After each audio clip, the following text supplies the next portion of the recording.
Hey what's up guys, you watching the Defence Forge. और आज हम बात करने वाले हैं डिफेंस अपडेट्स के बारे में। वीडियो यहाँ पे इंपॉर्टेंट होने वाली, तो वीडियो को जरूर पूरा देखें और साथ ही साथ इस वीडियो को भी लाइक कर देना और चैनल को जरूर सब्सक्राइब कर देना।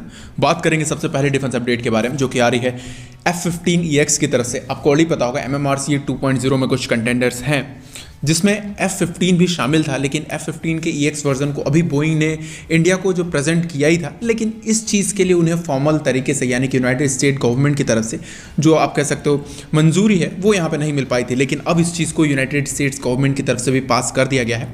आपको ये भी पता होगा कि UAE की जो F-35 की डील है वो यहाँ पे कैंसिल कर दी गई है, यानी कि उसको होल्ड पे रख दिया गया है और इंडिया को F-15EX ऑफर किए गए हैं। इस चीज़ से आपको जानकर बहुत ही अजीब लगेगा कि अगर F-15EX ऑफर किए गए हैं तो कभी भी इसकी जो आप कह सकते हो लॉजिस्टिक्स हो गए या फिर आप कह सकते हो जो स्पेयर सप्लाईज हो गए, इन सभी चीज़ों को बंद किया सकता है।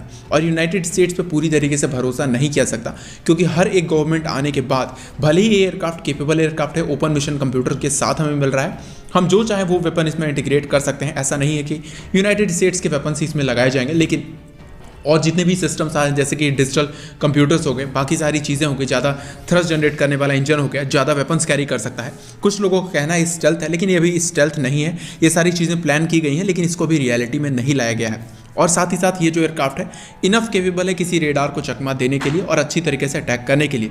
लेकिन इस लेवल के एयरक्राफ्ट हमारे पास ऑलरेडी अवेलेबल हैं, वो भी ज़्यादा नंबर में, यानी कि 272 के नंबर में हमारा सूद MKI है, जो कि ज़्यादा अच्छी तरीके से अटैक परफॉर्म कर सकते हैं। लेकिन यूनाइटेड स्टेट्स इतना बड़ा रिलायबल पार्टनर नहीं है, क्योंकि अभी S-400 के बाद उनकी तरफ से जो धमकियाँ आ रही थी कि सैंक्शंस लग सकते हैं, और हो सकता है लग भी जाए। और अगर हम इस डील को प्रोक्योर करते भी हैं तो अगर इन फ्यूचर हमें नहीं पता कि हम रशिया के साथ कौन सी डील कर लेंगे, हो सकता है कि अगर हम Su-57 की डील कर लें या फिर कोई और डील कर लें, S-500 की डील कर लें, तो वहाँ पे भी सैंक्शंस लग जाएंगे, तो F-15EX की सप्लाईज रोक दी जाएगी, सेम एज जैसे टर्की की रोकी गई थी या फिर आप कह सकते हो पाकिस्तान की रोकी जा चुकी है।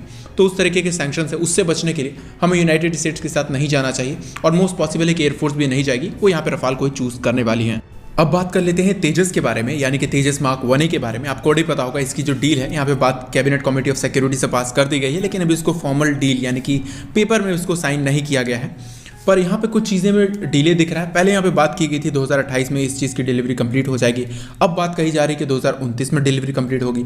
लेकिन यहाँ पे अगर आप टाइमलाइन को देखें तो 2024 से इसकी डिलीवरी को शुरू किया जाना है। यहाँ पे HAL ने कहा है कि 3 फरवरी को इसकी ऑफिशियल डील साइन कर ली जाएगी, और उसके बाद 2023 से एयरक्राफ्ट मिलने वाले थे, लेकिन अब जो एयरक्राफ्ट हैं वो 2023 के एंड से मिल सकते हैं या फिर 2024 के शुरुआत से मिल सकते हैं। ये चीज़ें अभी कंफर्म नहीं है, हो सकता है कि 2023 से भी मिले, तब जाकर हमारी जो डील है वो यहाँ पे 2028 में कंप्लीट हो जाएगी। और अगर 2024 में शुरू होती है तो ये जो डील है ये यहाँ पे 2029 तक भी जाकर खत्म होने वाली है। इसके अलावा यहाँ पे चीज़ें कही गई हैं कि जो उत्तम AC रेडार है उसकी टेस्टिंग एकदम एक्सट्रीम लेवल पे चल रही है, और हो सकता है कि इसको सेकंड बैच के जो तेजस मार्क 1A होने वाले हैं वहाँ से इंटीग्रेट करना शुरू कर दिया जाए, और जो एल्टा ELM-2052 है वो सिर्फ और सिर्फ फर्स्ट बैच में ही लगाया जाएगा।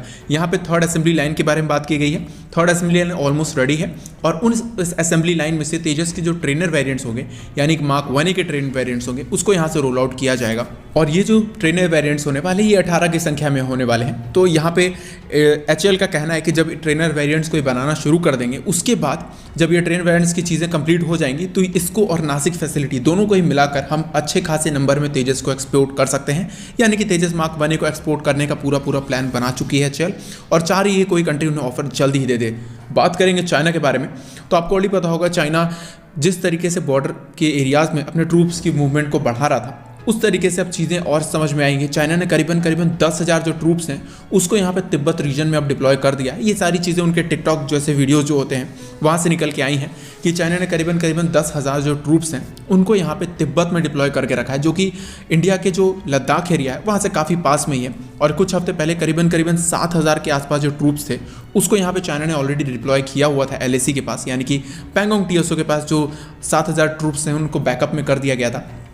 और आपको पता होगा सिक्किम के पास भी वो इस तरीके की हरकतें कर रहे हैं। इनका पूरा का पूरा प्लान यही है कि किसी तरीके से इंडिया की ग्रोथ को रोकना है, और यहाँ पे चीज़ें दिख भी रही हैं कि ये थोड़ा बहुत सफल भी हो रहे हैं। हमारे जो ट्रूप्स हैं वो वहाँ पे लगे हुए हैं, तो यहाँ पे रिसोर्स भी उसी तरीके से जाती हैं जिस हिसाब से हमारे ट्रूप्स इंगेज रहेंगे।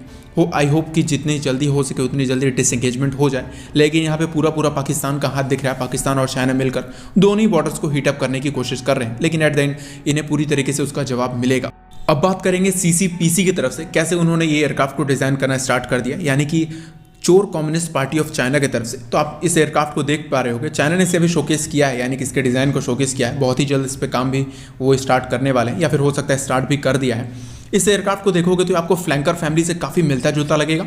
ये जो एयरक्राफ्ट है Su-27, Su-30 MKI या फिर Su-30 और आप कह सकते हो Su-35 और Su-34, ये सारे एयरक्राफ्ट्स को अगर आप देखोगे तो ये बिल्कुल उसी तरीके से दिखते हैं, जैसे कि Su-35 में कनार्ड्स नहीं है और Su-34 की तरफ बिल्कुल इसके जो टेल्स निकले हुए हैं। इसके अलावा यहाँ पे जो कॉकपिट है उसको यहाँ पे बस सिंगल पायलट का कर दिया गया है, बाकी कोई भी चेंज नहीं है। पूरा का पूरा एयरक्राफ्ट यहाँ पे चाइना ने कॉपी कर दिया है।